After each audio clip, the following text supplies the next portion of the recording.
This is the worst experience I've ever had watching a film since we've started doing this. Wow. This film is not only bad, but again, it is deeply offensive. Wow. And if you like this film, Makes you question. you should be ashamed of yourselves. There is no excuse for this film. You've told me everything I need to know about you. Young Drunk! Hey, welcome to the Micheaux Mission. 2 men, 1 podcast, every black film ever made. My name is Len, a.k.a. the Bat Tribble. And as always, I am joined by my partner. Hey, this is Vincent Williams. We are at the end, mercifully, Yes. of May. Yes. And may I have another black movie. Yes. But we've got a doozy in store for you. We do indeed. Because We do indeed. Missionaries, Vincent is coming in hot Look.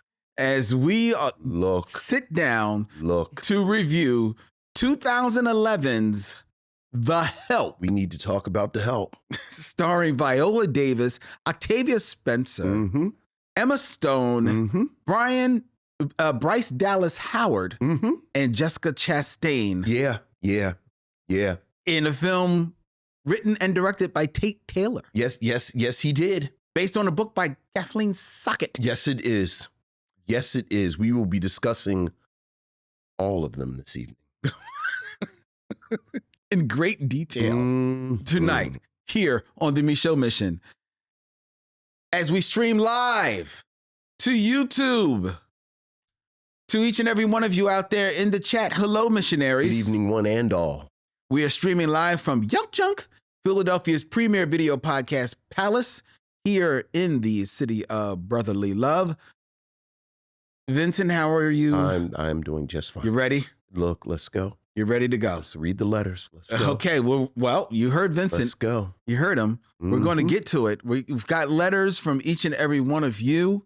And that means Missives from the missionaries. So what else is going on, Lynn? we have emails, Vincent. Ooh, missives from the missionaries. Ooh. Ooh. Ooh, missives from the missionaries.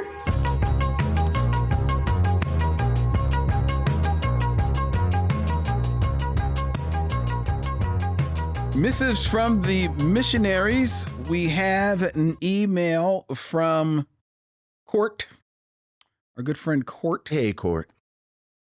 Corey P. Greetings to Len, Vincent, and the missionaries. I hope you both had a great holiday weekend and ate lots of barbecue. Did you eat lots of barbecue this holiday I weekend? had some wings. So did I. I barbecued some wings I know. myself. Jinx. Moving on. Memorial Day weekend is a weekend made for rest and being with loved ones, but it is also a time for great music, Absolutely. with the weather being nice and all. And with great music comes comfort albums. Comfort albums. Absolutely. The albums that make you feel warm and safe while being taken into a whole new world, listening to the instrumentation, mixing, lyrics, production, and of course, the artists. Mm-hmm. I want you both to give me your comfort albums that make you feel at home. I'm going to share a few of mine. Let's see if any of these possibly make your list, Vincent. Okay. At number 1, The Low End Theory by A Tribe Called Quest. Absolutely.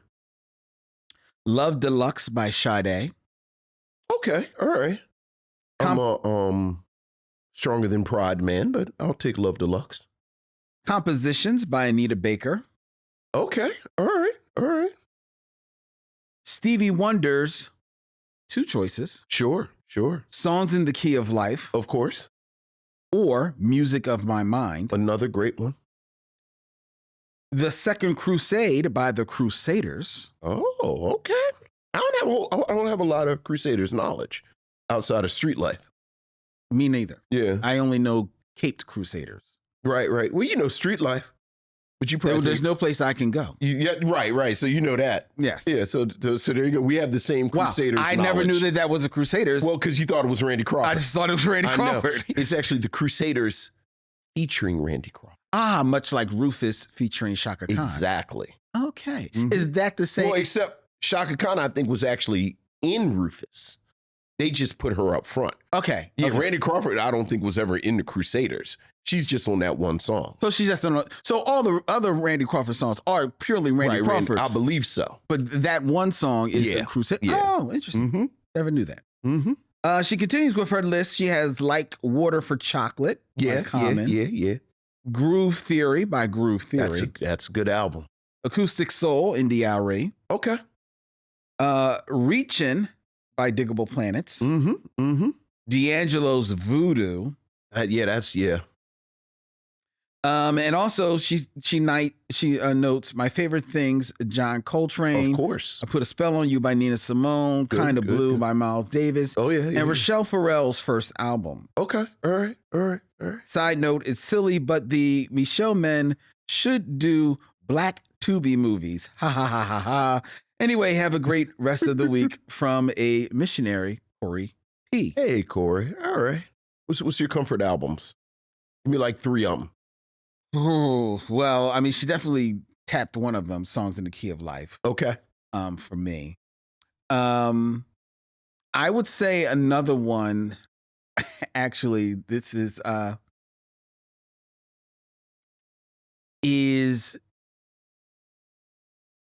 the Jackson 5, Going Places. That's a good one. I think that I think that's the Jacksons, though. Oh, you're right. It's the Jacksons. It's the Jacksons because they're on Philly International. Yeah. And then another comfort album is okay. See, when I'm thinking of a comfort album, sure, one that makes you feel comfortable. Right, but I'm thinking of more just like comfortable, but also like serene, putting me in like a nice calming space. Absolutely. As opposed to just an album that I really can listen to all the time. Right. Because if I went to an album that I can listen to all the time, I would go the DOC. Right? Okay. His album. Right, but does that make you comfortable? But that doesn't make me necessarily comfortable. Sure. So I would say my comfort album after that is honestly, I think it's titled 4 by Boys to Men. Okay. I actually like it's not one of their, it didn't have like a huge hits. Sure. But I actually like really love listening to that album. It makes me I've never heard it. Soothing. All right. Yeah. What about you? Low End Theory, as she mentioned, that is definitely my reset comfort album. With Stevie Wonder, I'll go Talking Book. Okay. Like that's definitely like I can throw Talking Book on and it's perfect. And I'll say just comfort, again, just sort of comfortable. I'm in the house. I'm going to say Bitches Brew. Yeah. By Miles Davis. I knew you were going to do some jazz. Yeah, but like kind of expansive, big, a lot of aoral textures, kind of walk around in your slippers. So I'll go with those 3. Those are my 3. Well, you've just defined comfort. Right. Walking around in your slippers. Right, you got slippers on. There you go. Right. There you go. I actually just bought a new pair. Like nothing like having your slippers on says I'm not leaving the house anymore. That's very true. That is very true. Yeah. I try to do that every day if I can. All right, we got an email from Michael Lockett. Hey, what's up, Michael? Greetings, my brothers and fellow missionaries. Not to complain, but to complain. And look. Y'all working my nerves. Okay, fair.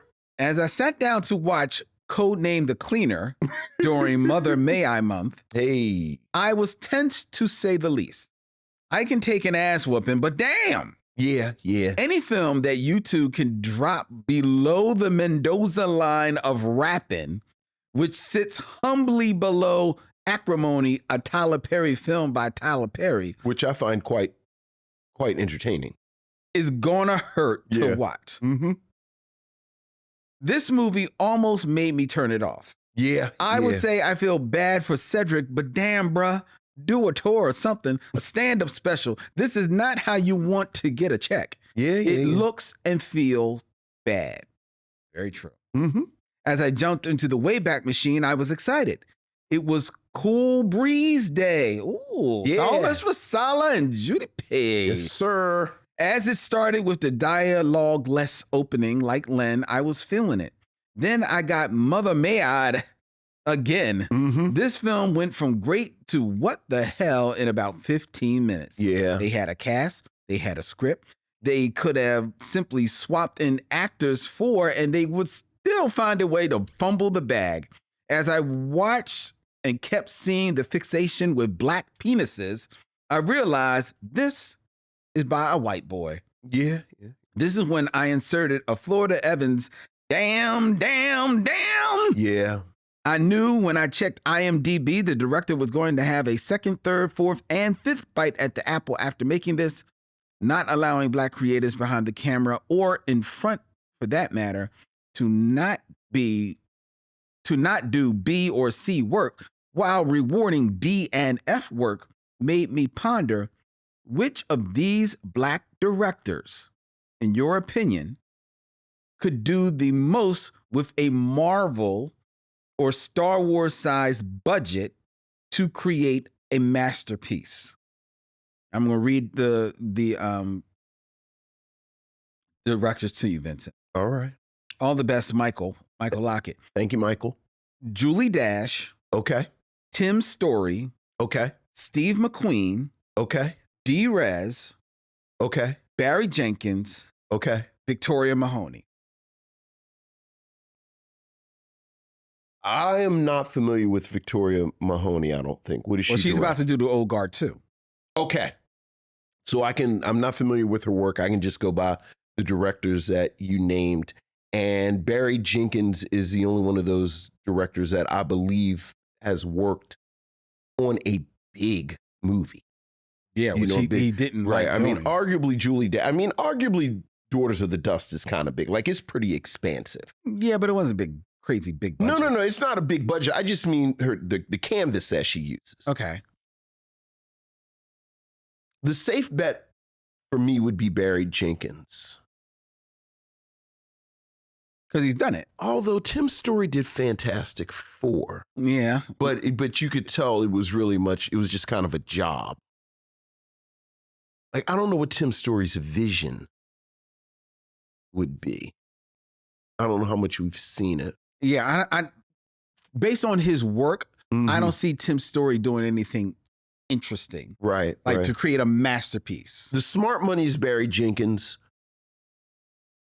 I would kind of be fascinated to see Julie Dash with $100 million. Like, I think about like the shot of the women on the beach. Mm-hmm. I think about the dinner scene. You know, definitely the dinner scene on the beach. You know, since we're just inventing money, I think I might give it to Julie Dash. Okay. Like, see, like here's $100 million, Julie Dash. What you gonna do with it?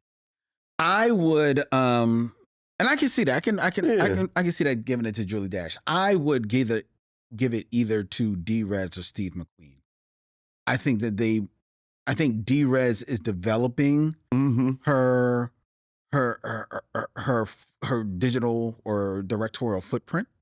So I think I would love to see her actually, you know, with that budget, carte blanche to do what she wants.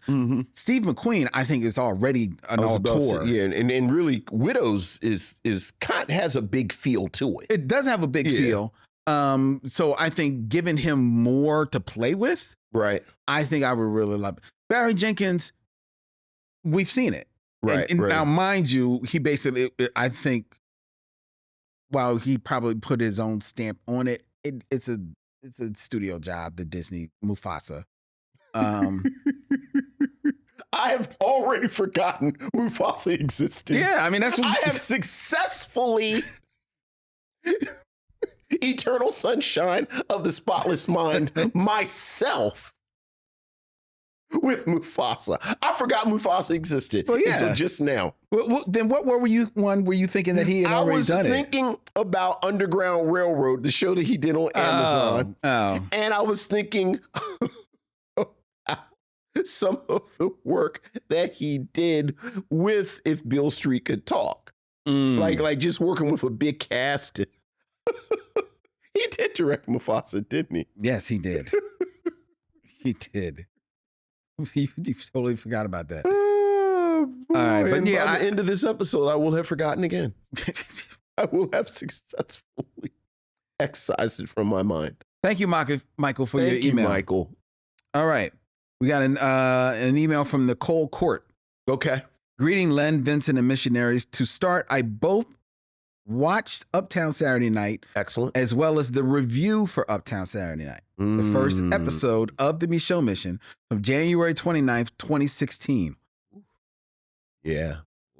It's time to swing back around to that too. Yeah. Like on an anniversary, I feel like we should swing back around. But man, yeah. Oh man, you both came a long way. Court. Pitchy microphones and everything. The infancy that would become the Micheaux Mission. Yeah. We've come a long way from my kitchen table. Look, man. Which is when we Dude, I love that. I look.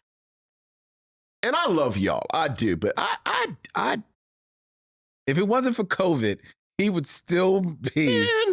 Man, I used to love just throwing my bag in the corner and then we sit at the table and talk about movies and like just the recorder was on. I know. But I've listened to a couple of the older episodes where it's like, oh, just started in media res, as they say. You know, I forget who the member of Parliament Funkadelic was, but one of the musicians was one of the only ones who didn't do drugs. And his job was to hit record. Like okay. He said, Parliament would be grooving and jamming and be in Parliament. And like, since everybody was kind of altered, his job was to hit record. Makes sense. And although we weren't doing drugs or drinking, like we would just start, and it would get to, I was like, I guess we should record some of this. That's true. That's true. That's what it was. Yeah. All right, Nicole continues. Mm-hmm. I have a recommendation for you both to check out. Okay. It is a black indie movie called Naked Acts from 1996, directed by Bridget Davis. Okay. It is a hard to watch film about the image of black women on screen and the difficulty of navigating through sexual assault. You can stream it now on the Criterion channel. I often think about the time you were all discussing black famous actors. I still can't believe someone left out Regina Hall or even Lynn Whitfield. I do think Regina Hall is starting to grace over to mainstream success. It is about time people acknowledge how good of an actor and hilarious Regina Hall is. As black people, we were introduced to her in the Best Man series. I hope this email finds you well. From a missionary, Nicole Court. Thank you, Nicole. Yeah, I don't know if Regina Hall is black. I think Regina Hall might be famous. I think she's... Like not as famous as other famous people, but I think Regina Hall is famous. Yeah, I think she's famous. I think she's famous. Lynn Whitfield is black famous. I feel like Lynn Whitfield is famous, but people don't know why she's famous. So you feel you don't feel like she's solely. You don't think she's? I think she's black famous. I feel like what has Lynn Whitfield done? I think she's black famous. Right. I don't think she's famous. Right. She had. Yeah, I don't think she is. I feel like people. No knock on her at all. No, oh, please, to me, hey, to me, that's the highest honor you can have. Amen. I feel like, part of it is I feel like Lynn Whitfield kind of embodies almost an old Hollywood aesthetic. Okay. Like when you see Lynn Whitfield, it seems like she should be famous. Like, I don't know if I heard someone write about Lynn Whitfield once. She plays evil, but she never plays broke. That's good. Like Lynn Whitfield looks like she has that sort of glamour about her. She does. That you get. So she does. that She absolutely does. That but that's a good note. All right. That is a very good note. All right. And I've heard of that movie. Naked Acts? Yeah, maybe I heard of it because I saw it on Criterion, but I haven't seen it. Yeah, I feel like I've heard of it Thank too. you, Nicole.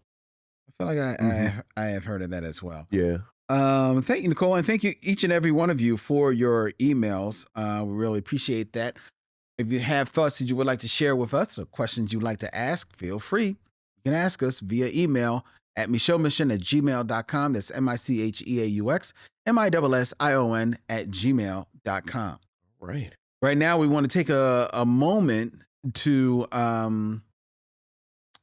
bid a fond farewell and rest in peace to an actor, a character actor of note of the 60s, 70s, and into the 90s, actually.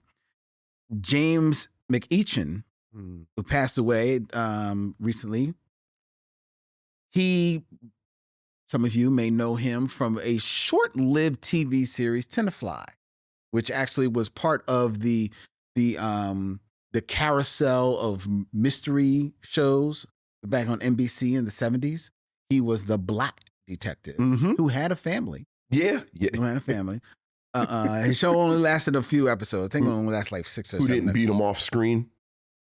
He did not beat his family off. He did not beat his... Okay. Okay. Hey, I'm sorry. You set me up, though. Rein it in. You set me up, though. I really didn't. You just leapt. I really didn't. I mean, I guess maybe I should say he had... Because I said family? Yeah, because he had a family. So what's the director's name? Taylor Tate? What's his name? Tate Taylor. Tate Taylor. I guess Tate Taylor didn't write this script.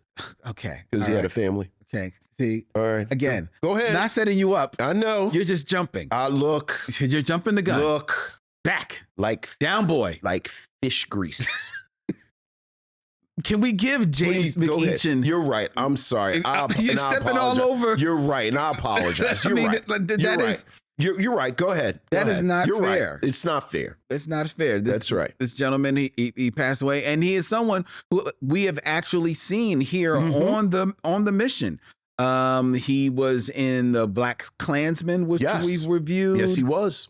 He was also in Buck and the Preacher, which we have reviewed here, and he was also in Uptight, a film that we herald a lot here on the Micheaux Mission.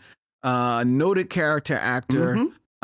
He actually was seen in many episodes of Matlock from back in the 80s into the 90s. He was on episodes of Columbo, Emergency, The White Shadow. I mean, he was an actor. It seemed like when I was reading over his filmography and all the work that he's done, he stopped working in the 90s, like 95. Right. But he was I used to see him in everything almost. You know, it's that, it really was that kind of cohort of black actors who, like you said, worked. Yep. And you would see their faces, and they were part of the fabric of television. Yes. In particular. Yes. But also movies to a certain extent, where you felt like, okay, this is a person that should be on TV in the movies. And he certainly was one of those actors. Yeah. Passed away at the age of 94 years young. Yeah. So, Good life. Well lived. Absolutely. So rest in peace, James McEachin. Condolences to his family. Oh, certainly. All right. Let's move on to one other little bit of news, because we told you that we are going to be letting you know what is going to be the next film coming up on the Be Real Michaud screening series. Yes. We are going to be returning to Bryn Mawr Film Institute in August, Wednesday, August 13th, for Action August. And we have a doozy for you, as we are going to be reviewing Chris Tucker and Jackie Chan in the very first Rush Hour. Yes, we are. Wednesday, August 13th at Bryn Mawr Film Institute, as the Be Real Michaud screening series returns for Action August. Tickets are on sale right now at brynmarfilm.org, or you can find the link on micheauxmission.com. Just look under events. We hope to see you for the free pretzels. Yes, and for the movie. Oh, yeah, and for Rush Hour. And for Rush Hour as well. Please join us. Yes. And now it is time for the Game of Kings. The Game of Kings. or 6 Degrees of D'Urville Martin? All right.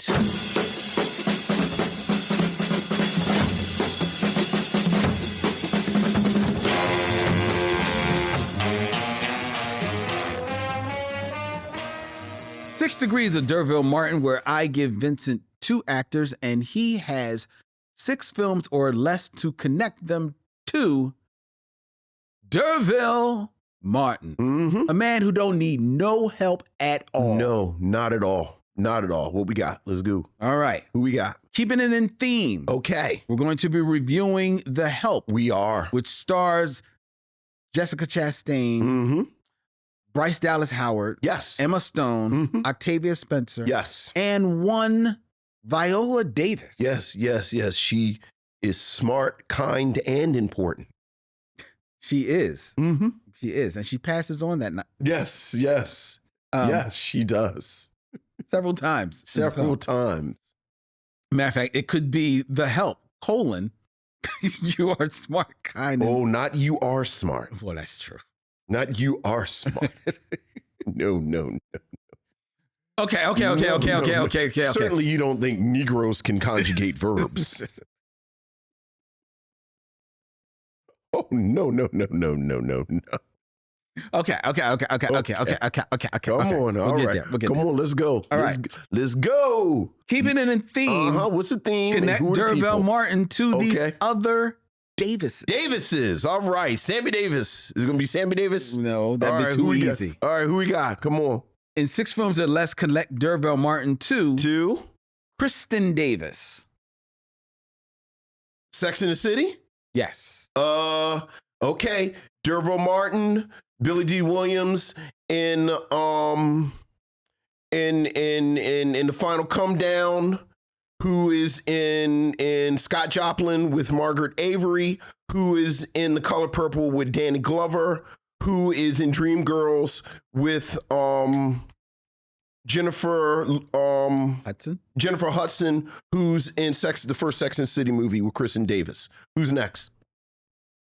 All right, very good. Come on, let's go. All right. Let's go. We got work to do tonight. All right. Come on. In 6 films or less, connect D'Urville Martin to Warwick Davis. Okay. I don't know who that is. Oh, Labyrinth. Not Labyrinth, Willow. That's Willow, right? That would be yes. Yeah. All right. D'Urville Martin is in 5 on the Black Hand Side with Dick Anthony Williams, who's in Mo Better Blues with Sam Jackson, who's in Jackie Brown with Robert De Niro, who's in Heat with Val Kilmer, who's in Willow with him. Warwick Davis. All right, come on. Very good, Vincent. Come on. Well done. Oh yeah, come on. Well done. Well, that's the way it's played. Come on. And now it's time for us to keep it moving. Is Warwick Davis in anything besides Willow? Yes, he was in Leprechaun. Oh my God, does he play the Leprechaun? Is that true? Well, he plays the villainous Lubdun in Leprechaun, Leprechaun 2, Leprechaun 3, Leprechaun 4, in space. Is he the Leprechaun and Leprechaun in the Hood? Leprechaun in the Hood, and Leprechaun.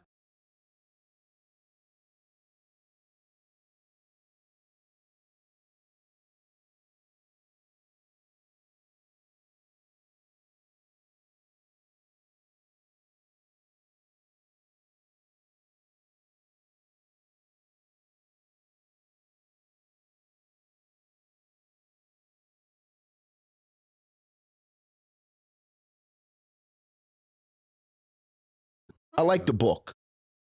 Maybe that's what I'm remembering. Yeah. The film's a little twee, a little too clever for its own good, and it doesn't have the charm of the book. See, having never read the book, I can't go by that, but I didn't think much of the film either. Yeah. So. Yeah. Okay. Fair enough. Yeah. But all right, come on. Here we well go. done. All right. Boom. Bing, bang, boom. Come on. Let's go. Okay. But real quick, I just happened to scan real quick. I'm sorry. Okay. in the chat that we have someone chiming in from Paraguay. Oh, hey. Diario. I may be mispronouncing. I apologize, but hello. Welcome. And welcome to the mission. Yes. All right. So we got to shout that out. All right. We gonna hear about. Oh, you've come at a good time. You got a good time. Let's go. All right. It's time for our review of The Help. Yes. The Help. A 2011 period drama written and directed by Tate Taylor based on Catherine Stockett's 2009 novel of the same name. The film features an ensemble cast including Emma Stone, Viola Davis, Bryce Dallas Howard, Octavia Spencer, Jessica Chastain, Allison Janney, Cecily Tyson, and Sissy Spacek. The film and the novel recount the story of a young white woman and aspiring journalist, Eugenia Skeeter Phelan. The story focuses on her relationship with two black maids, Abilene Clark and Minnie Jackson, during the civil rights movement in 1963 Jackson, Mississippi. In an attempt to become a legitimate journalist, Skeeter decides to write a book from the point of view of the maids, exposing the racism they face as they work for white families. Black domestic workers in the 60s were referred to as the Help, hence the title of the journalistic expose, the novel, and the film.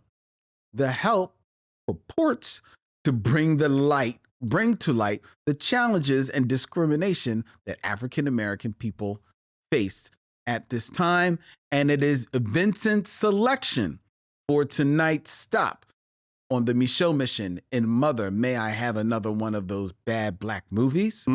This film, which it should be noted, was nominated for 4 Academy Awards. 1, 2, 3, 4. For Best Actress for Viola Davis, for Best Supporting Actress for Jessica Chastain and Octavia Spencer. Got 2 slots. As well as nominated for Best Picture. Yes, it was. It only walked away with 1 award, Octavia Spencer winning the Best Supporting Actress award. The film was also won the Screen Actors Guild Award for Outstanding Performance by a Cast in a motion picture. The Help, brought to the mission by Vincent. Vincent. What have you to say? What have I to say? Well, as you can probably imagine, I have a lot of criticism for this film. Yes. But I like to accentuate the positive. Got to accentuate the positive. So I would like to start with a compliment. Okay. And the compliment is based on the history of this movie. Okay. As you said, this is based on the novel of the same name by Catherine Stockett. Catherine Stockett wrote this book after 9/11. And I think you have to begin there for a couple of reasons. A, I think 9/11 was something that, frankly, there were a lot of people in this country that for the first time ever, they felt unsafe. Yes. Like I felt safe, but now I feel unsafe. And frankly, I think a lot of those people were white. Like white people felt the sort of existential terror that you can have when you are safe and then you are unsafe. Right. Many of us who are of color, many of us who are minorities, many of us who are black, this was, for many of us, not the first time. Not at all. You've had a siren go off behind you. You see something, an alarm. Needless to say, September 11th was not the first time I felt unsafe. But when you feel unsafe, I think this is when people retreat into nostalgia. Not history, but nostalgia. Yes. Something that makes you. So Catherine Stockett, by her own words, said that she didn't have a phone. She couldn't get in contact. So she started writing in the voice of a woman who used to work for her family. The other thing that I think is noteworthy is that Catherine Stockett was born in 1969. This book is set in 1963, Mm-hmm. which means that the housekeeper that she purports this was the basis for this, she knew her in the 70s and 80s. Really? Yeah. She said the woman died when she was a teenager. Mm-hmm. So she born in 1969. When that woman died, at the earliest, Thriller was on the radio. Mm-hmm. So this whole bit of it being set in the 60s is pure imagination. She said her research, and again, these are her words. She spoke to a maid and the woman who the maid worked for. And that's who she spoke to. And then she wrote this racist drivel. Sent it out, was rejected 60 times. 60 times. Because all of the book companies said, I'm assuming, I wasn't there, this is racist drivel and nonsense. I'm not going to publish this. But tenacity, thy name is Catherine, and she found herself a racist editor who said, you know what? It's enough racist people that would like this. And it gets published. Turns into a phenomenon. Yep. Understand, as this is going on, people are saying, this doesn't make sense. This is not based in reality. Right. This, you just are working on vibes. Mm-hmm. And the reader said, we don't care. We like it. Gets optioned as a film, as a bestseller is wont to do. Goes into production. Tate Taylor is hired. Yes. To write the script and direct it. Tate Taylor, much like Catherine Stockett, is also born in 1969. Yes. So the man who wrote the script that we are going to spend time with, understand that at his prom, he was listening to Madonna. So again, you might be my lucky star. No, not Lucky Star. Oh, that would have been earlier. Right, that's early. That would have been early. Like he was listening to Like a Virgin. Yeah, there's a lot. And this is who we hire to direct and write it. This period piece. Understand there is resistance all along. This is all well documented. We saw this happen in real time. 30 seconds of research, which is more than people on this film did, would show you how there was resistance all along the way. Mm-hmm. The film comes out. The audience for it loves it. It turns into a thing. That's the word. Until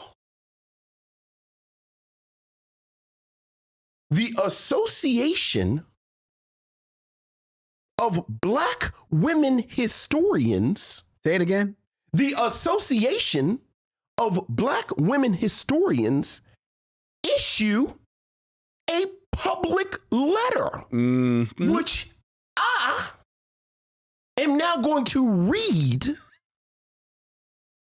in full.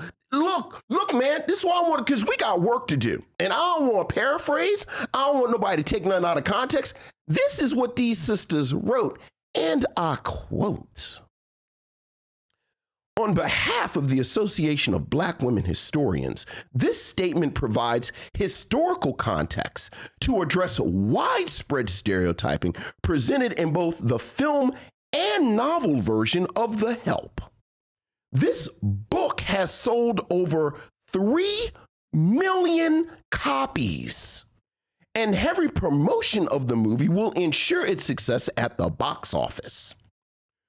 Despite efforts to market the book and the film as a progressive story of triumph over racial injustice, The Help distorts, ignores, and trivializes the experiences of Black domestic workers. We are specifically concerned about the representations of Black life and the lack of attention given to sexual harassment and civil rights activism. During the 1960s, the era covered in The Help legal segregation and economic inequalities limited Black women's employment opportunities. Up to 90% of working Black women in the South labored as domestic servants in white homes. The Help's representation of these women is a disappointing resurrection of Mammy, a mythical stereotype of Black women who were compelled either by slavery or segregation to serve white families. Portrayed as asexual, loyal, and contented caretakers of whites, the caricature of Mammy allowed mainstream America to ignore the systemic racism that bound Black women to back-breaking, low-paying jobs where employers routinely exploited them.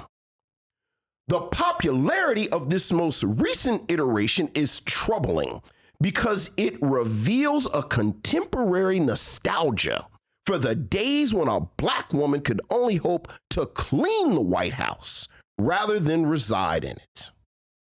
Both versions of The Help also misrepresented African American speech and culture. Set in the South, the appropriate regional accent gives way to a childlike, over-exaggerated Black quote-unquote dialect. In the film, for example, the primary character, Abeline, reassures a young white child that you is smart, you is kind, you is important. In the book, Black women refer to the Lord as the Law, an irreverent depiction of Black vernacular. For centuries, Black women and men have drawn strength from their community institutions. The Black family in particular provided support and the validation of personhood necessary to stand against adversity.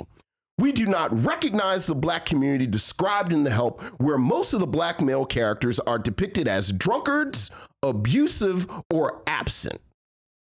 Such distorted images are misleading and do not represent the historical realities of Black masculinity and manhood.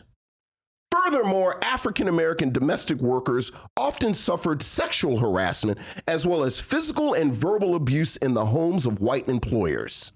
For example, a recently discovered letter written by civil rights activist Rosa Parks indicates that she, like many Black domestic workers, lived under the threat and sometimes reality of sexual assault. The film, on the other hand, makes light of Black women's fears and vulnerabilities, turning them into moments of comic relief. Similarly, the film is woefully silent on the rich and vibrant history of Black civil rights activists in Mississippi. Granted, the assassination of Medgar Evers, the first Mississippi-based field secretary of the NAACP, gets some attention.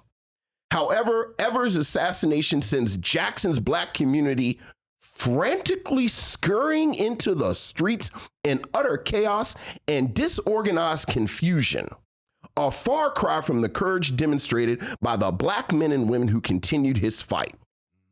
Portraying the most dangerous racists in 1960s Mississippi as a group of attractive, well-dressed society women, while ignoring the reign of terror perpetuated by the Ku Klux Klan and the White Citizens Council, limits racial injustice to individual acts of meanness.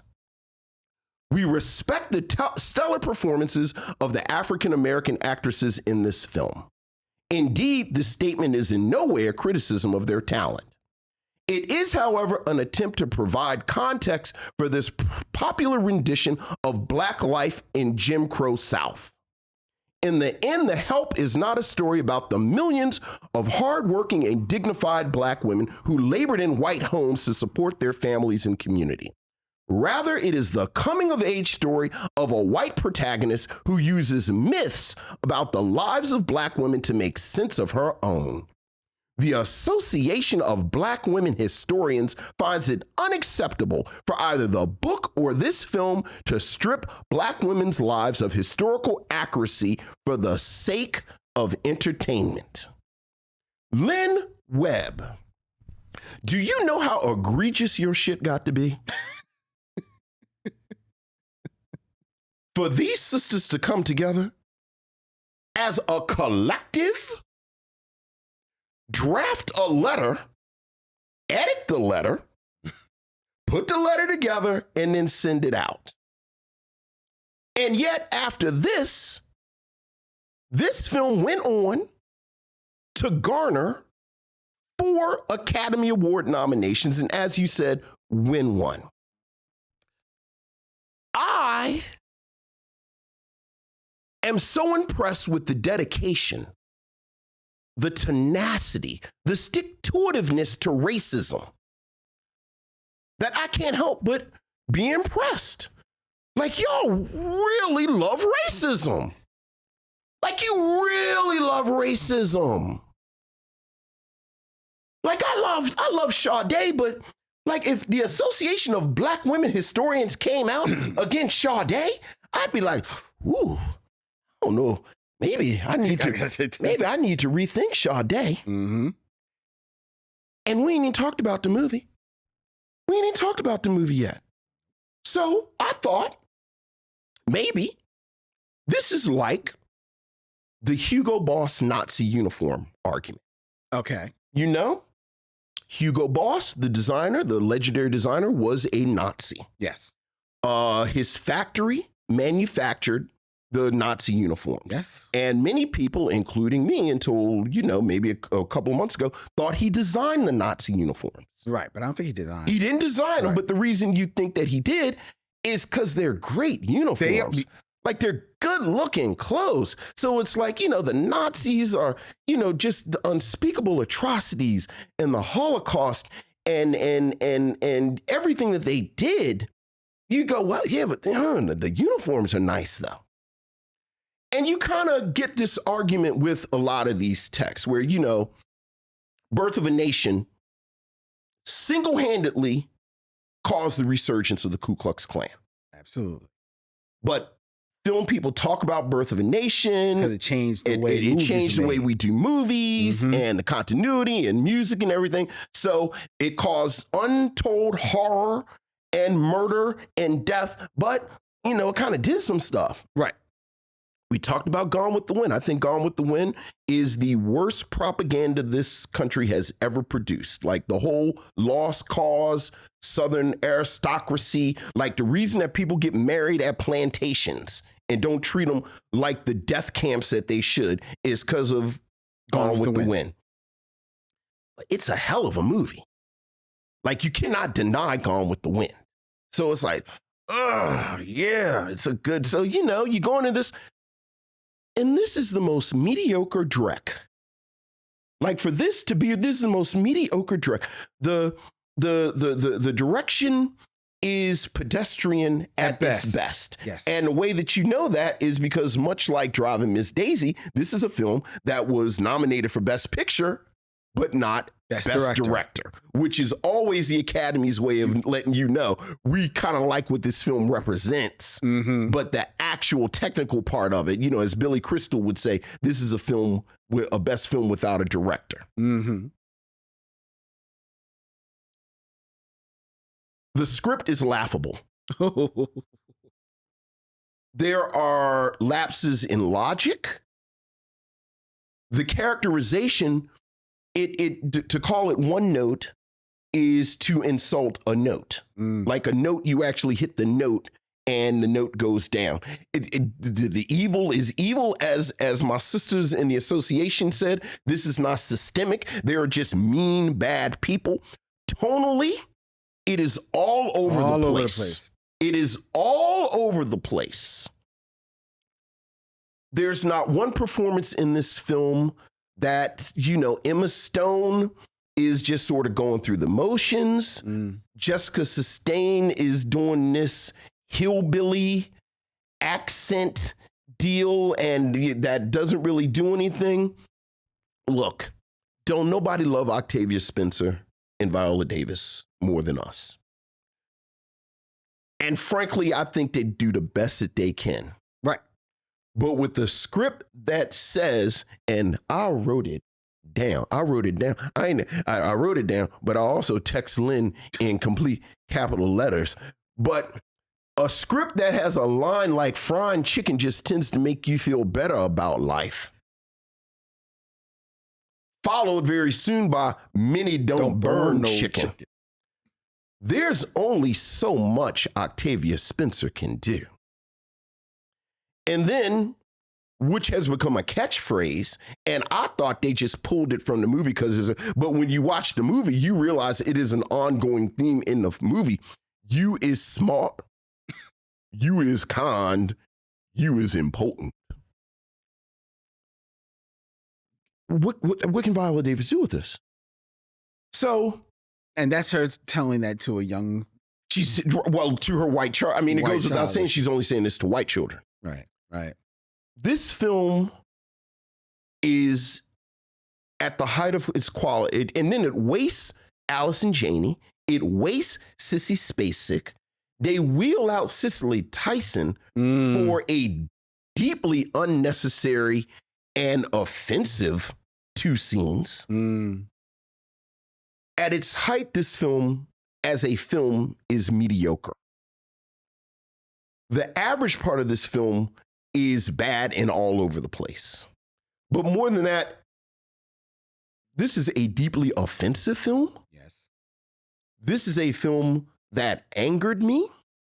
And this is a film that frankly told me so much about a lot of people that maybe they didn't necessarily think that they were telling me. As I said, the book sold 3 million copies, and they're fans of this film. And it's terrible. It's terrible. Like, this is absolutely the way to end Mother May I. Yeah, this is really a bad. All I have to. Well, let me first start by saying thank you, because you're the one that selected that we. Oh, I did. I did. And while I thought that I had seen the film, and I still think I have seen the film, I obviously didn't remember so much. So this brought a whole lot back. Sure. But you had never seen this film before. No. So I thank you for choosing this, because one of the unexpected pleasures of reviewing this film is that, peek behind the curtains, missionaries, Vincent came in and the first thing he said to me was, "Oh, well, you can have your driving Miss Daisy now." Oh my God. Oh my God. Driving Miss Daisy is like fences compared to this. So I'm immediately in a good mood. Now, that notwithstanding, this movie, you're right, it's very, very, very offensive. From the beginning, while I knew that this was based on a book, right? I didn't really know the story of the book. Sure. Right? Sure. So, but hearing that it's about the help and knowing that it's supposed to be about the story of these black maids and how the lives that they lived, I'm thinking that this movie is, and I knew that the white women were prominent. Like, this was mostly like an ensemble cast. Sure. So it wasn't going to be like, just, Viola Davis and Octavia Spencer's life being brought to life here. Sure. But I thought that was going to be the crux of the film, right? Especially when the film opens with Viola Davis being questioned and being asked very poignantly, how does it feel to be raising these white children when your children are at home being raised by someone else? Right. And Viola Davis' character starts to answer, pauses, and then the film begins, which to me is a signal that, okay, this film is going to be definitely exploring her life. Yes. Because it's asking you a very prominent question about her life. Yes. Right? And it's going to be, this film, it's going to be possibly an expose on her life from the standpoint of being this maid in white homes, and how that she deals with that in conjunction with raising her own children. But that moment at the beginning of the movie is the last time this film actually truly gives a damn about the other side of Viola Davis' life. It's really the only time they really give a damn about her life at all. No. Because everything else, the cruel, there's so many cruel things about this movie. But one of the cruelest things of this movie, which, to be fair, in this huge cast, which is an ensemble cast of white women and black women, but this movie predominantly has black women. There are black women all over this film. You know, Anjanae Ellis, who shows up as one of the maids. We'll get to her. We see other maids bouncing around. You hear their stories. You hear you think you're going to hear their stories. Cecily Tyson is there for a couple of scenes. Mm-hmm. But with all of that blackness on display in this film, mm-hmm. there is not one of those women, including Viola Davis, mm-hmm. including Octavia Spencer, who has a complete and full arc throughout this film. Mm-hmm. Not at all. Mm-hmm. Mm-hmm. And you only see them relating to one another. Right. You don't see them having any outside life except Octavia Spencer. You're allowed to see her children. Right. And, see that a few of her children all sleep in one bed. Mm-hmm. You're allowed to see her oldest child, who is made to quit school to become, wait for it, a maid. By who? By her father. Do you see him, Lynn? Who you don't see at all. You see him, you hear him screaming at Minnie, Octavia Spencer's character. You see him throw something at Minnie. Mm-hmm. You see the evidence of what appears to be some assault on Minnie mm-hmm. Mm-hmm. later. Yeah, oh yeah. Mind you, this evidence is not brought to light by Minnie herself. It's brought to light by, wait for it, a white woman. The kindly white woman. The kindly white woman. Yes, the kindly white woman. For whom she maids for. Yeah, yeah. So it's incredible that it does not care at all truly about their lives at all. No. Someone the story, the black historians in their letter, they speak about how this film truly is just this coming of age story of Emma Stone's character. Yeah, Skeeter. Yeah. Who is this witness to the great injustices on these black women, who is witnesses to the injustices of the assassination of Medgar Evers and the news reports of that. So much so that when that report is on the TV screen there, we show she is looking at it. Oh, there are two black workers in the house. Sure. On the side, standing behind her. They don't even get lines. They don't get names. They're just well, they're also the help. They're also the help. And there's their name. Yeah. They're help 1 and help 2. Yeah. Yeah. So she's supposed to be our window into the civil rights movement in this movie? Yeah. Are you effing kidding me? Well, Lynn, she's a plucky young white girl. Oh, she's a plucky young white woman who walks in there and gets the job. First of all, do we know that she's a good writer? She walks into this newspaper in the beginning of the movie. I mean, her name is Skeeter. She smokes a cigarette. She hoodwinks her way into writing a cleaning column. She's so plucky. But she immediately knows, I don't know nothing about cleaning. Hey, let me get some black maids to write it for me. Well, I like them because I say hello to them and they raise me. I say hello to the black people. Yeah. So mm-hmm. Hey, can you help me with this column that I? Yeah. You know what? Can I tell your stories? Right. I want to tell your stories. Sure. So that I can then write a book. Yeah. And then I can then get a job in New York. Yeah. And then all of these maids, of course, trust her. Of course. Of course. I mean, sure, they trust her. But even then, when they eventually come to trust her, because they're mistrusting in the beginning, but when they eventually come to trust her. I mean, Aibileen trusts her almost immediately. I never had a white woman in my house before. And she gave it a coffee. Did you notice the coffee was shaking? Well, it was yes. shaking. Yes. It was shaking. Look, when they eventually come to trust her, and then you get what movies of this sort are building for, the montage of stories, even the stories are BS. Yes. Miss Moss Thompson bought 2 acres of land so that I could walk to work easily. More easily. Like, is this the story? Is this the story? Is this what happened? It's a wonderful story of uplift and racial reconciliation. Are we serious about what is happening in this?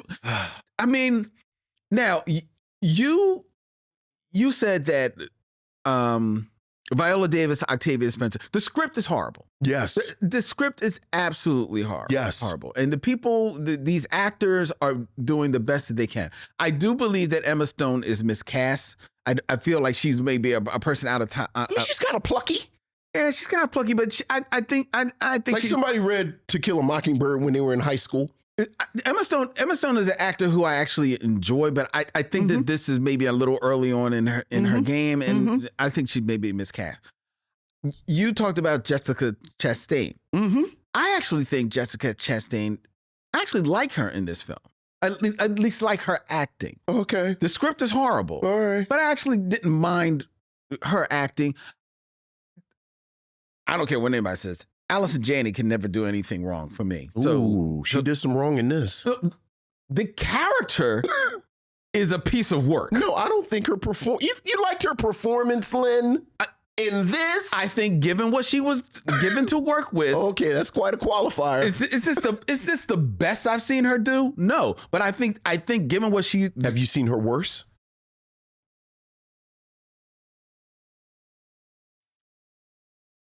Yes. In what? Private Parts. The Howard Stern movie.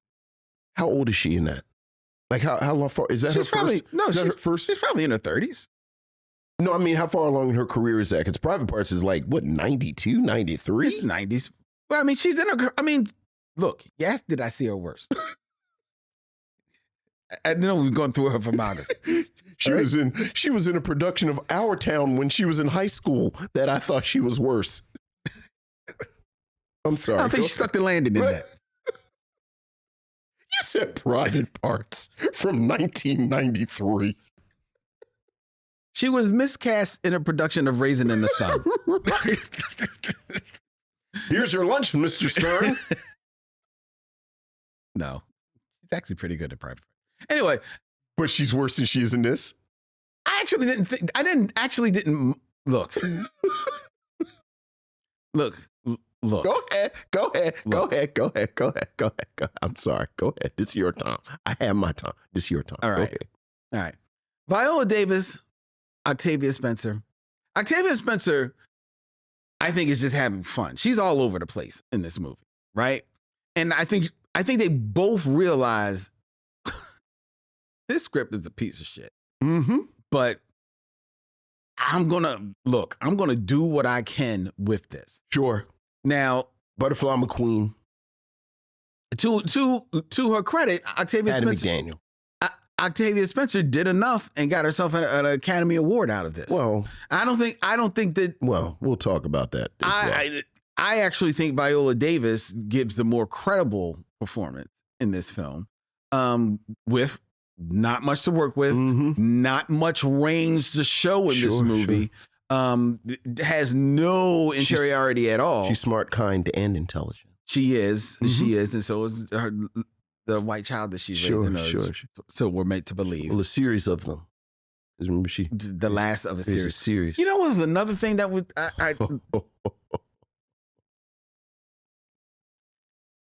there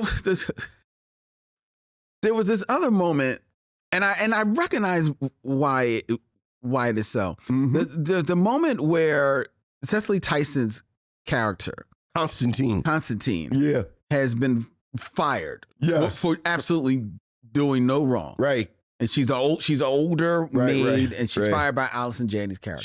Sure. And you see her packing up her bags. And she goes over to where she had notched on the wall the heights of her daughter, Rachel. Yes. And Skeeter. Yes. Who she more or less was like right. raising. Apparently she had her at her house hanging out. Apparently. You know what? I didn't even notice that. That was at her house. Yeah. See, I don't know if you've picked it up or not, but no actual historians Nobody actually looked into whether or not a maid was taking a white girl to her house over in the black part of town and having her hang out enough that she would notch her. If only there was an association of black women historians. Well, they had their say. They could have spoken to before they went to production. Well, they knew better. And said, okay, but please. But I think it was, where she has these notches, you see where she notches her daughter's height. Yes. But the last notch is Skeeter's. Yes. Now, I understand that her daughter is supposed to be a little older than Skeeter, and her daughter does show up in the film, and you realize, oh, she's older than Skeeter. Right, because she busts in the front door and says, now I'm going to see my mom, which is totally something that would have happened in 1963 Mississippi. Again, I don't know if any historians were actually technical advisors, but I thought that was just another grading moment. That Skeeter would be the last one. Sure. That notch. Did that grate you more when Constantine got fired and then she had her hand up to the door because she wanted to come back in? Did that grate? That grate you? Like all of that whole scene. Like I sure eyes don't want to be fires. That whole scene, like how she doesn't know how to put peas on a plate, like that whole. She had the shaky hand, and peas spilling over the place. Hand. That whole deal was a shaky hand. It's just it was rough, man. Yeah, it was rough. This is really just a rough, bad movie, but. It gets all of these accolades because you said it. Who is this movie made for? The audience that it is made for. And it is made for white audience. And this particular old white, like I really do, again, this 9/11 unsettles thing. I think it is relevant that this comes out in the midst of Barack Obama's presidency. Like there is a type of person invested in, frankly, white supremacy. Yes. Whether they want to call it that or not. Yes. That they did not they've risen to the top. They did not feel moored during this period. Not at all. And whether we're talking about this period, you look at the 70s after Watergate and the rise of the nostalgia projects, the Happy Days and Laverne and Shirley and, even American Graffiti. Yeah, even Star Wars, which was a throwback. Backs too. Like again, when people feel unsettled, they retreat to nostalgia. Yep. And the problem with whiteness in nostalgia is that they are nostalgic for a period that is only has this kind of gauzy sensibility for them. Yes. You know what I was thinking about? We were talking about Alfred. Me and my boys. Alfred. Batman's butler, Alfred. And we were talking about Alfred because there was a recent Batman cartoon on Amazon Prime. The Cape Crusader. It's not, I liked it. I think I liked it more than you. It was, but it's well. But the important thing is that this Batman cartoon is in a lot of ways a throwback. It's like set in this kind of 40s bit and the whole aesthetic and Alfred has the characterization of old school Alfred. Like Alfred just kind of brings sandwiches and coffee and this, that, and the other. And my boys who aren't deep into this like we are, like they kind of watch the stuff in the media, maybe have read a couple of graphic novels, it threw them because the Alfred they know is the surrogate father figure, the Michael Caine hard man, he worked in intelligence and does all this stuff.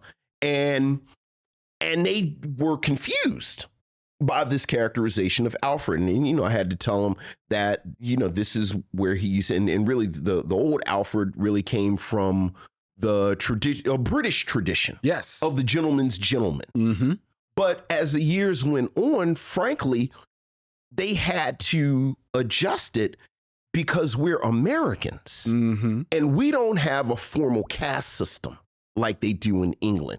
So that from an English tradition, and you watch Downton Abbey, and we were talking about upstairs, downstairs. Like this is just part of the narrative. Yep. Like I'm a upper class dude. I got servants, and this is just everybody's station. In America, once you get to like the 70s and 80s, like I know Frank Miller is the one who retconned him as coming into the family when they were children, when Bruce Wayne was a kid, and then becomes his surrogate father. But for us, writers had to kind of make this Alfred thing make sense. Mm-hmm. And part of the reason they have to make it make sense is because Alfred is a white man. Yep. And this notion of this white man being subservient to another white man, I need something besides he just bringing sandwiches and coffee. Yeah. But when you bring race into it, so much of how we talk about this, so much of this white supremacy, so much of, frankly, a lot of white identity is predicated on Black servitude and Black misery. Yep. So in this film, obviously you get the servitude. It's kind of built in. They're the help. Not only is it servitude, but you gotta like it. Yeah. Like, that's always my thing. That's been like, look, the way this thing is set up, I have to work for you. I have to work in these positions. But now I also have to pretend that I like it. Yeah. So, this whole bit throughout the film where Abilene loves these children, child after child. You is smart. You is kind. You is important. That's her mantra that she teaches. Constantine has moved away and she's part of the family. Even Minnie, who's supposed to be the firecracker, by the end, she's formed this relationship. And it's based on nothing. Like, it's not based on history at all. Like, it's pure propaganda. And even if I give you a pass with Driving Miss Daisy, all right, 1989, we don't necessarily have the language. I mean, fine, it's 1989. For this to come out in 2011, again, created by people who aren't even from, like, I'm going to keep saying, these are Gen X people. These are people that saw Beat Street in the movies. I don't know if they saw Beat Street. Well, I get your meaning. Beat Street was in the movies. Okay. Like, Tate Taylor saw Alien. Okay. Like, he sat and watched Alien. I can see him seeing Alien. For you to create this wholly out of nothing is actually criminal. You're right. Like it's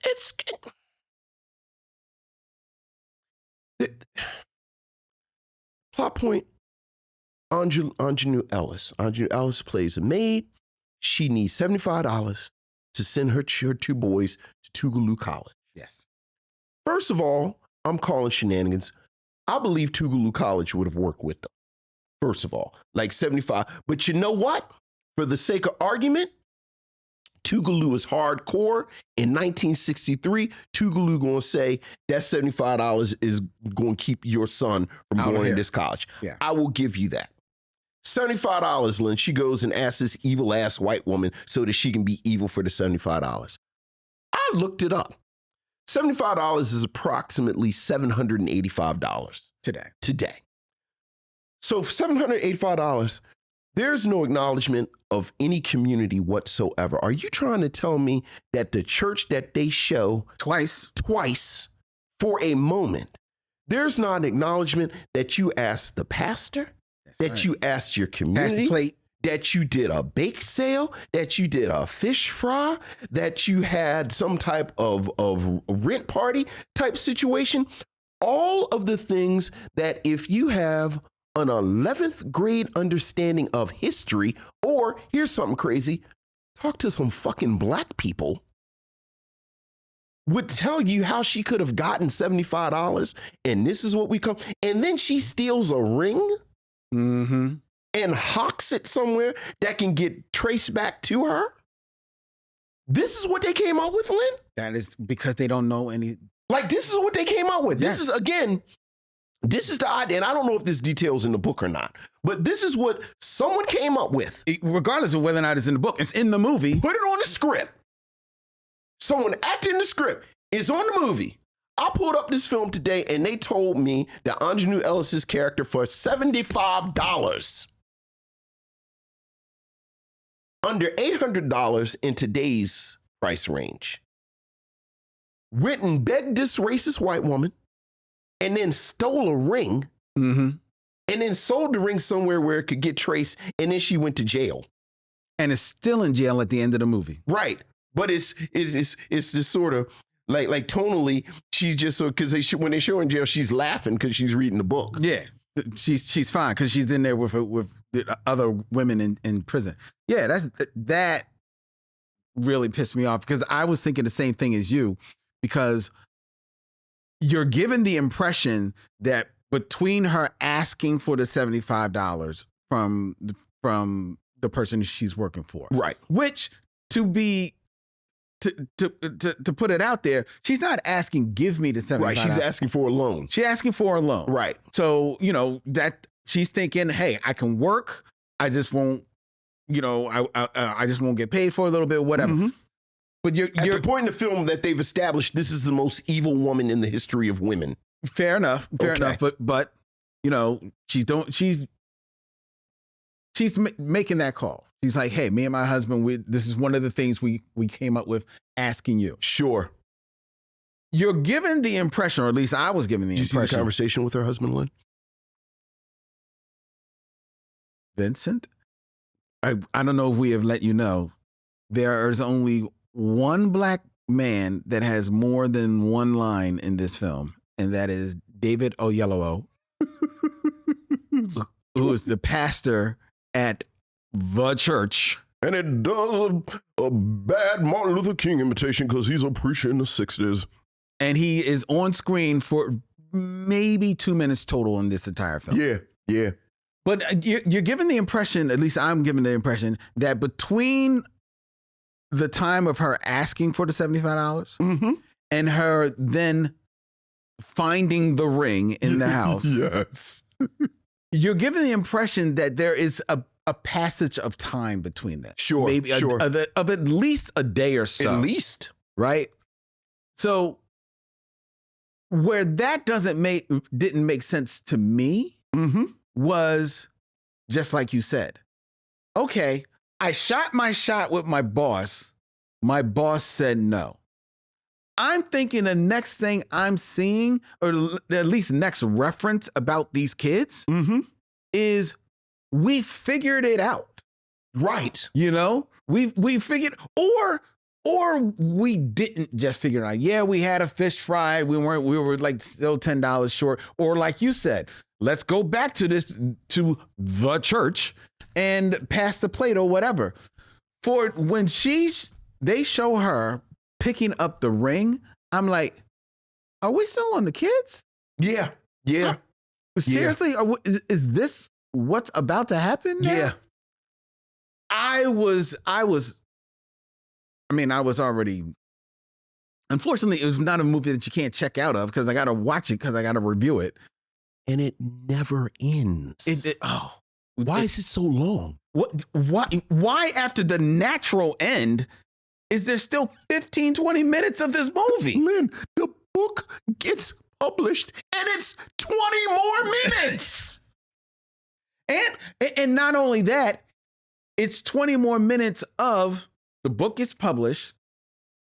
We see the author, Emma Stone's character, have her big showdown with the evil woman, Bryce Dallas Howard, who then also has a big showdown. We're actually allowed to see that Emma Stone's mom, Allison Janney, completes her arc. Yes. By confronting the evil black woman. Yeah. I mean, evil white woman, right, Bryce Dallas Howard, Then we learned There's no evil black women. you're right. They're all Then sainted and Emma Stone's long-suffering. character, the writer, is of course given leave by the black people Lynn, to go. No, you go live your life. Lynn.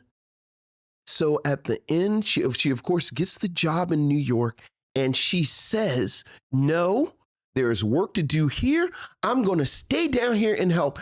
And I was already to be angry about this white savior figure who has given up her dream, and she gonna help with the civil rights movement. But the film said, "Oh no, No. oh no. Not only are we going to let her leave, but the long-suffering blacks are going to give her their blessing." Yes. You don't want to be here, child, because this is about to get rough down here. No, you go and leave your... And we sure don't want nothing to happen to you, Miss Skeeter. No. You go on to New York and make yourself a life. Because you is kind. You is kind. You is smart. And you is important. In Octavia Spencer and Viola Davis's defense, both of them have expressed, let's regret. say, deep, complicated feelings about this film. Oh, yes. Yeah. Oh, yes. Viola Davis is on record of saying that, that you do not hear really the story of these maids. Right. It's not on display. And it's a shame that there wasn't Oh, but wait a minute. a cohort, a group, dare I say, an association of historians that perhaps could have helped. Wait a minute.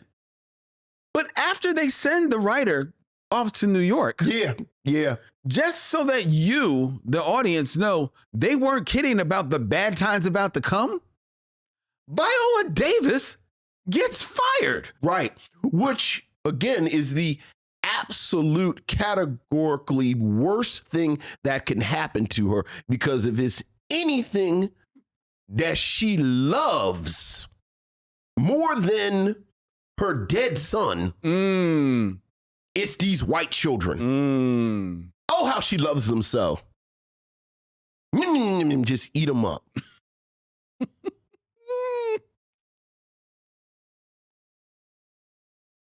Oh, this movie is a piece of work, man. This movie is a piece of work.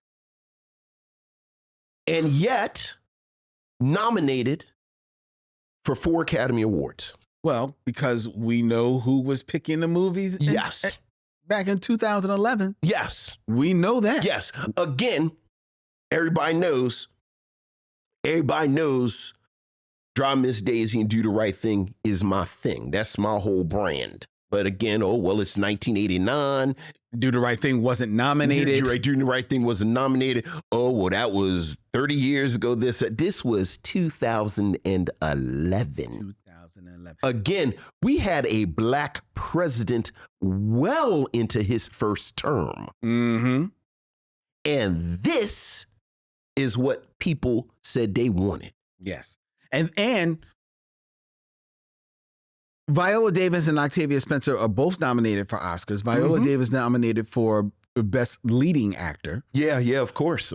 Octavia Spencer for supporting. Octavia Spencer doing good work, but is definitely the more showy, louder, but also has performance. But also a heart of gold.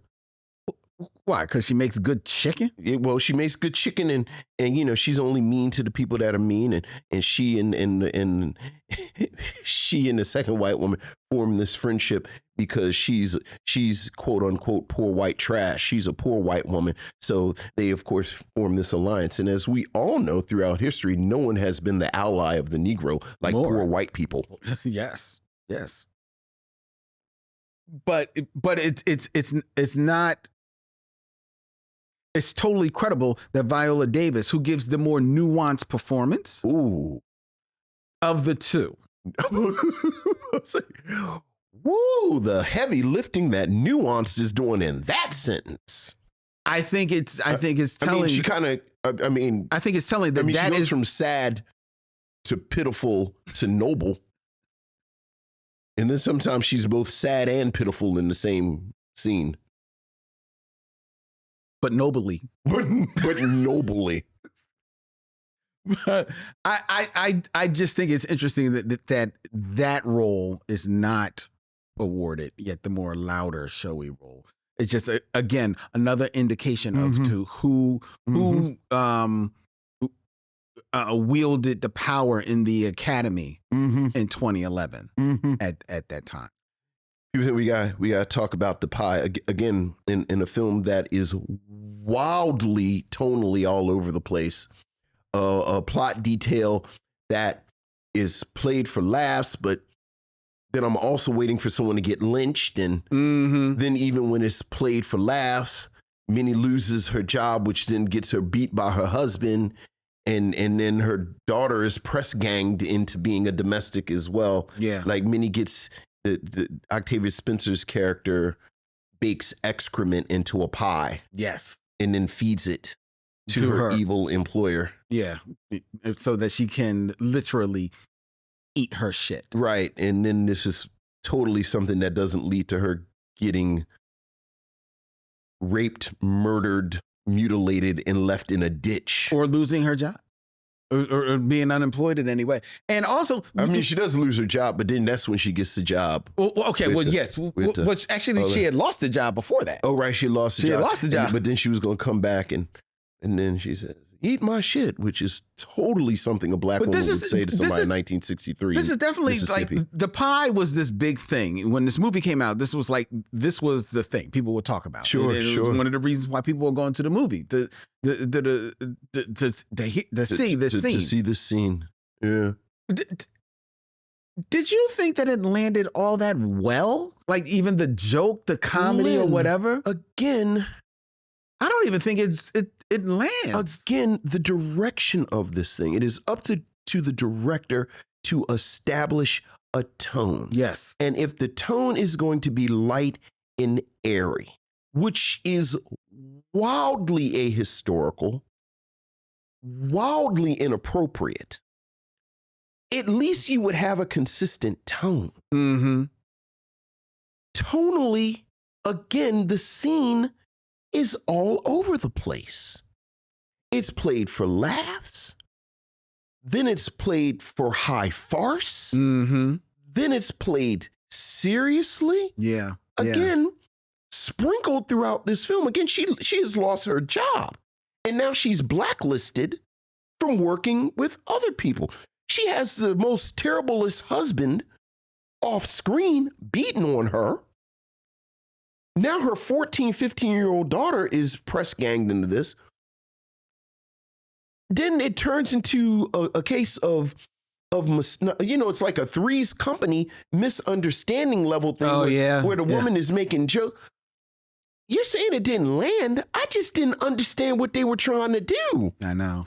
I didn't understand what Tate Taylor was trying to achieve with this detail. I know. So no, that didn't. I was just sort of angry and confused the whole movie. Me too. I was angry and confused. I was as well. I was as well. Do you I guess we should have expected this. Do you know Tate Taylor's other directorial claim to fame? I don't, but I saw that he directed Ma, which I've never seen, but with Octavia Spencer, I want to see because I've heard good things about Ma, and appropriately enough, I think I'm interested in Octavia sort of acting against type. But what else did he do? Remember the Titans?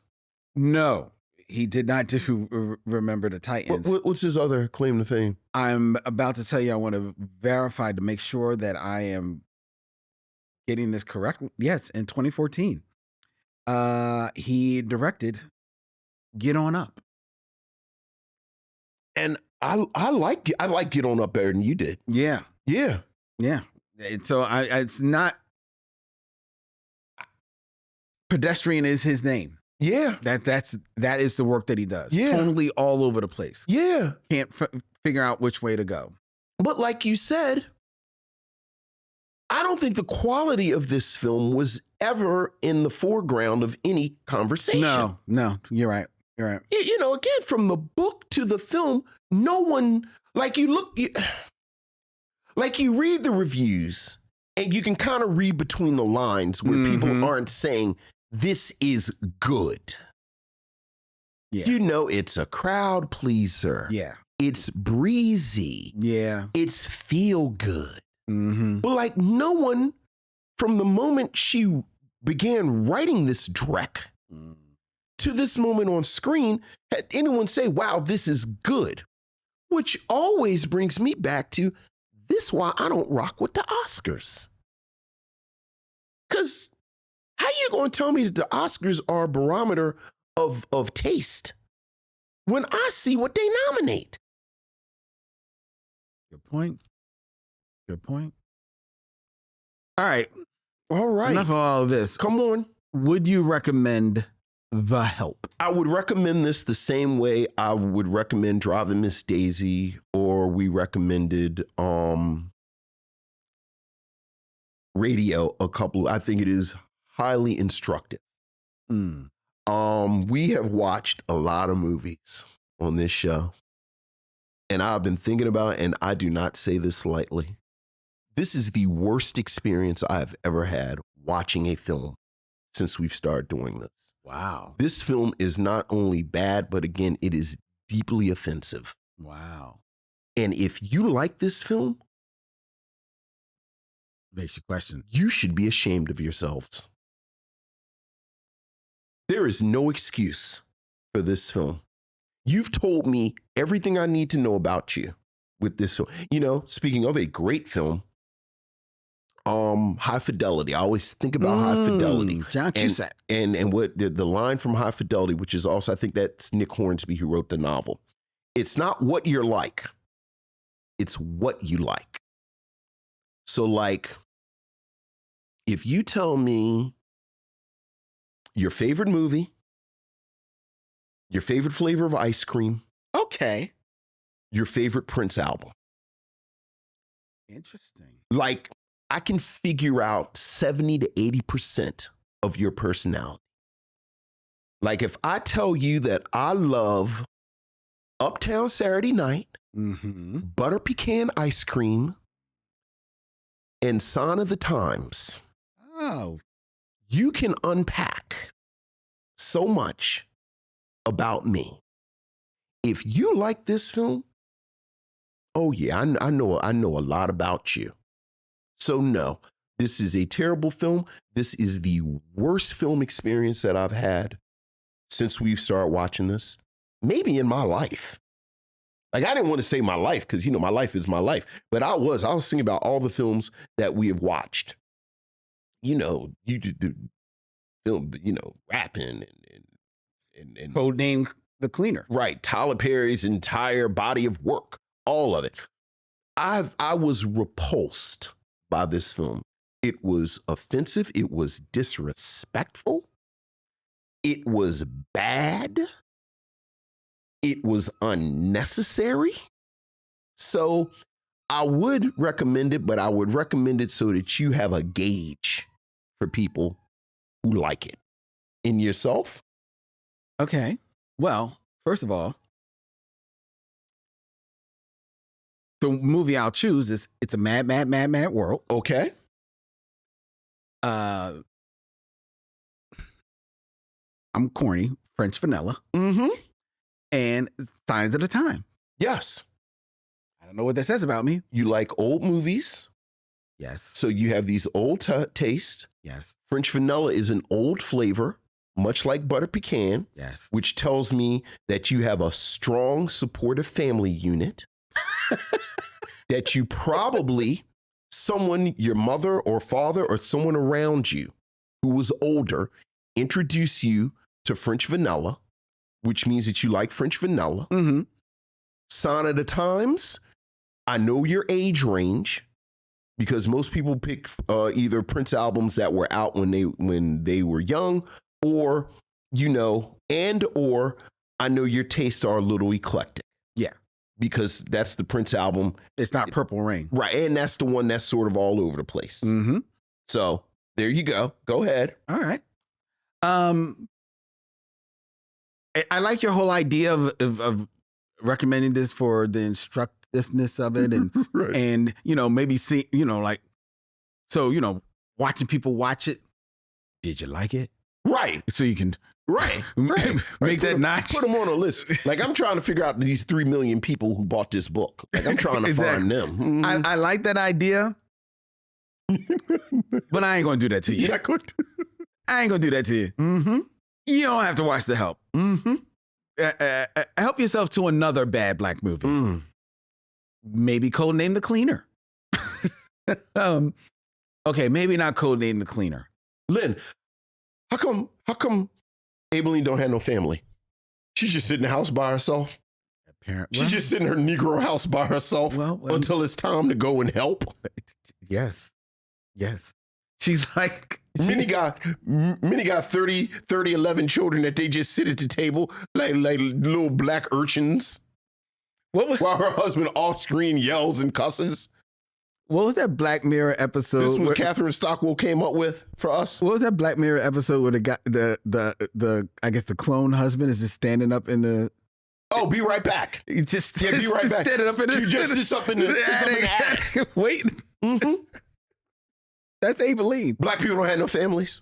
She doesn't have her son died. Her son died. I guess they said Drive Miss Daisy. They didn't show Hoke's family, so we gonna show Minnie's family, sort of, but we gonna have them yelling at her and beating on her. And that's the black family. Yeah. Shit right here, man. Yet he wants you to see it. I said no. He believes that there's lessons to be learned. Don't do it to yourselves. Don't do it to yourselves.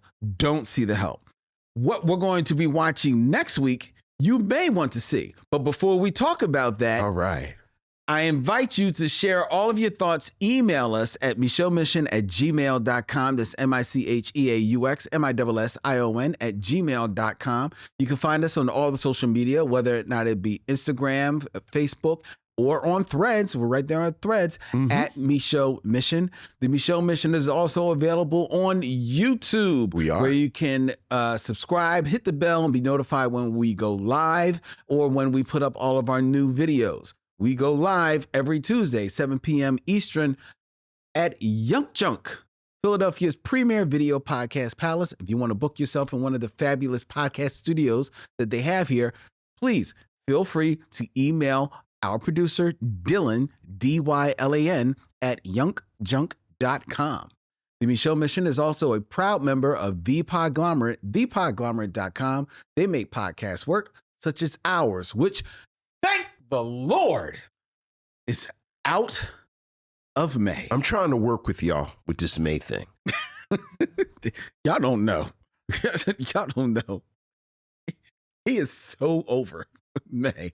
That's 4 weeks. We could have did August Wilson.